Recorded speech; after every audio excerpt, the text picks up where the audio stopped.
is going to explain how to trade different types of market trends, or at least how you should be thinking. Now, the first thing you need to understand is there are 3 ways to describe the market as far as trends are concerned.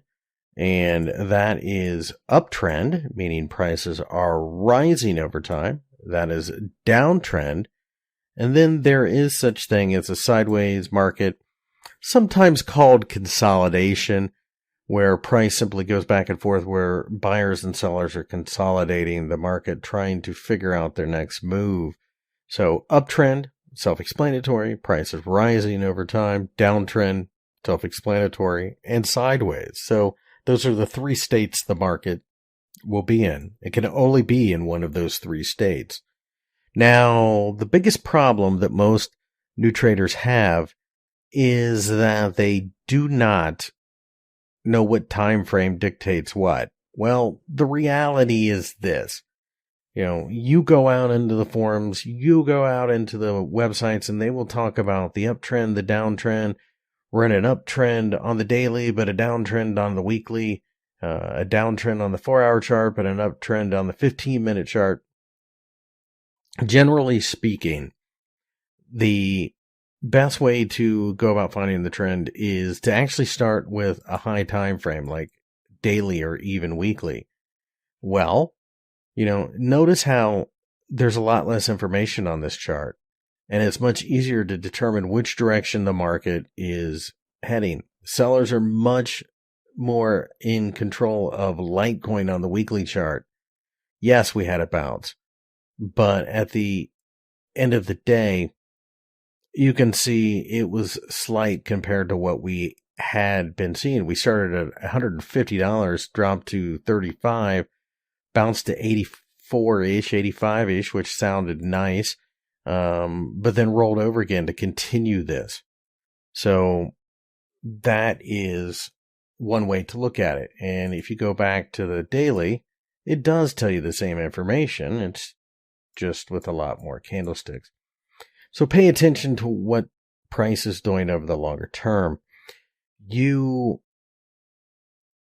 are looking to trade with the longer term trend. Yes, you can make a few bucks here and there. In Litecoin here, certainly you could have made money buying. But the reality is you were fighting the overall trend. So what typically is advisable is find out what the longer time frame is. And, this is even more obvious over here. Yes, there were times where we did rise a little bit. But look, it gained that much, but it lost that much to get there. So using a little common sense, you should be looking to sell. That doesn't necessarily mean you sell every time, but you have the weight of the market with you. And typically that means it gives you a little bit more room for error. Now, how do we define trend lines? Again, higher time frame, but one way you can look at it is trend lines. So you can go over here to the line submenu, and it's called trend line. And it is a line that shows where price was being supported or the buyers came in. And you can extend it out. So, for example, Litecoin this entire time was going higher. This trend line shows where buyers were willing to get involved. And even when we did finally break down through it, notice how we broke through it and bounced back above it. Broke through it again, and then came back, and it had a reaction. That is a trend line. That is the essence of defining the trend. There are other ways, but this is the simplest. Sometimes people like to trade channels, and you can click on parallel channel, and you can draw, the same trend line, and then you drag it up. And what you're doing is you're looking for, in this case, you can see where we hit that, actually broke above it, hit it again, and gained back. So there was a little bit of a parallel channel here. Typically, it's not advisable to trade a parallel channel just simply because why are you trying to fight the overall trend? When you see a move like this, yes, it's overextended, but you have to know that there are people underneath that are willing to buy this. you can see that they never even broke down below the bottom of it. And parallel channel can work in either direction. You can have something like this and drag it up. You can make an argument for a little bit of a parallel channel, maybe not all the way back there, but starting right around here.